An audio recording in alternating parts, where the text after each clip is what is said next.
Scott Ritter, former Marine officer, former United Nations weapons inspector, a man who knows more about war than almost anybody else on the planet, certainly anybody else that's active in public life, trying to warn people of the very real dangers of the situation we are now in.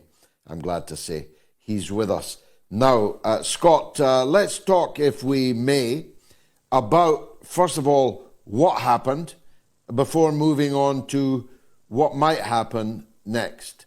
If you would describe for us, with your peerless experience, what happened in the Iranian attack on Israel last night?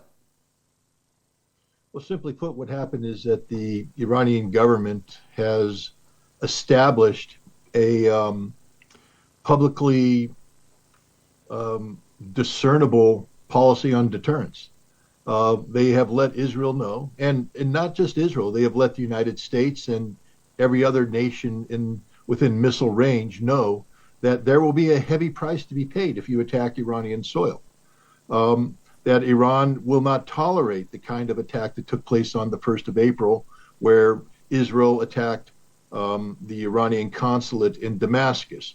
And I believe Iran is also putting a marker on the table that says Iran will no longer tolerate the kind of actions such as the assassination of nuclear scientists on its soil by Israel in the past. This will not be tolerated. That in the future, if you choose to attack Iran, Iran will retaliate, and they will retaliate with the kind of force that cannot be interdicted and the kind of force that will destroy that which is seeking to destroy.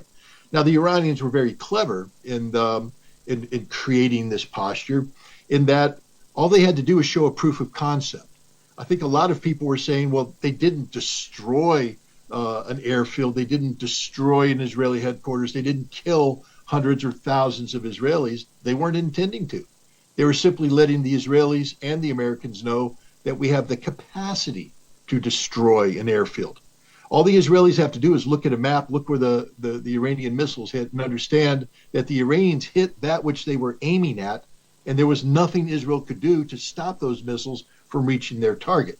And Israel is the most heavily defended airspace in the world, with the most sophisticated anti-missile technology deployed in depth, and they couldn't stop the Iranian missiles. So the signal to the United States, which lacks this comprehensive air defense umbrella over its installations in the Middle East, is there too, but for the grace of God go you, if you choose to attack us or facilitate an Israeli attack. So this was, I call it one of the greatest military demonstrations in modern history, because by doing what they did, Iran not only put Israel into check, but believe it or not, they have created a foundation for peace and stability in the Middle East by eliminating from consideration options that Israel and the United States may have been considering down the road, such as a preemptive strike against Iranian nuclear facilities or a punishing attack against the Iranian regime. The United States and Israel now on notice that if they attempt to do something like that, the price they will pay will be prohibitively high. In the case of Israel, it might be terminally high. آنچه در مورد ما میگویند